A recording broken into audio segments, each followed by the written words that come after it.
Picture this: Germany, post-World War I, a nation crippled, its economy in shambles, and its people desperate and disillusioned.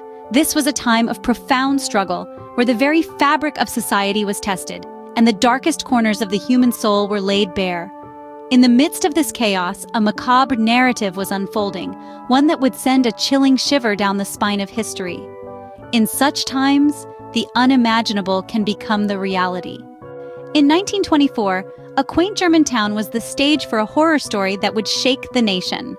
This town, Munsterburg, was home to a man who, by all appearances, was as ordinary as they come.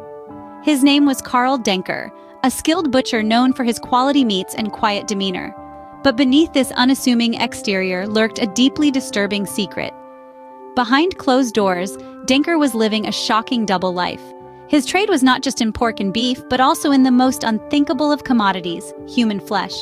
His victims, many of them unsuspecting travelers, were lured into his chilling web of deceit, only to meet a horrifying end. This seemingly harmless butcher was, in fact, a cannibalistic serial killer. His name would echo through the annals of criminal history, forever etched as one of the darkest figures of his time. The unassuming butcher was, in fact, the Forgotten Cannibal.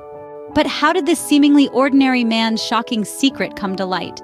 Our tale takes a chilling turn with the discovery of Emma Sanders' butchered corpse, a gruesome sight that sent a wave of terror through the quiet town of Munsterburg. Suspicion immediately fell onto Eduard Troutman, a local butcher known for his violent past. The investigation was quick, the evidence seemingly indisputable, and Troutman was swiftly convicted, sentenced to 12 long years behind bars for a crime he never committed. But the true monster was still at large. Carl Denker, the Forgotten Cannibal, continued his horrifying deeds, his secret safe, or so he thought. In a twist of fate, Denker's own words would be his undoing.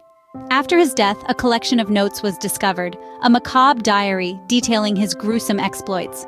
Among the names of his victims, the investigators found Emma Sanders' name.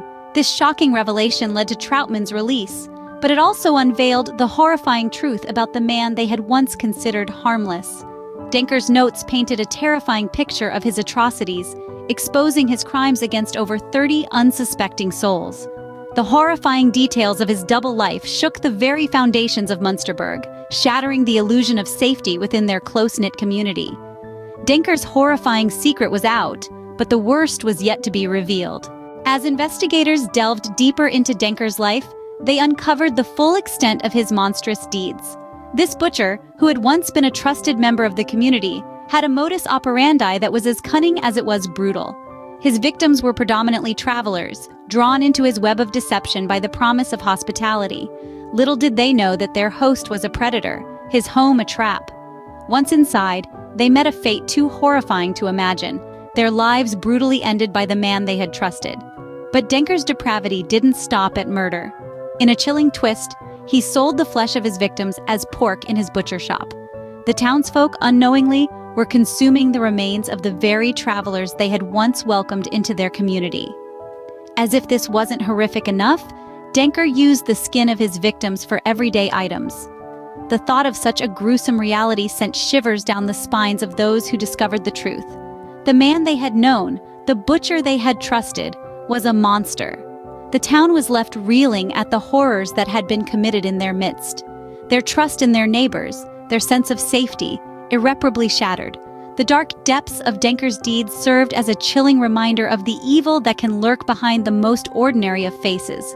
Despite the scale of his crimes, Carl Denker's name faded into obscurity. Overshadowed by more infamous criminals, his gruesome tale was lost in the chapters of history. Yet, his story serves as a chilling reminder of the monstrous cruelty that can lie concealed behind the mask of the ordinary. And so, the Forgotten Cannibal was forgotten once again, leaving us to ponder. How many more forgotten cannibals lurk in our own neighborhoods, hidden behind the facade of ordinary lives?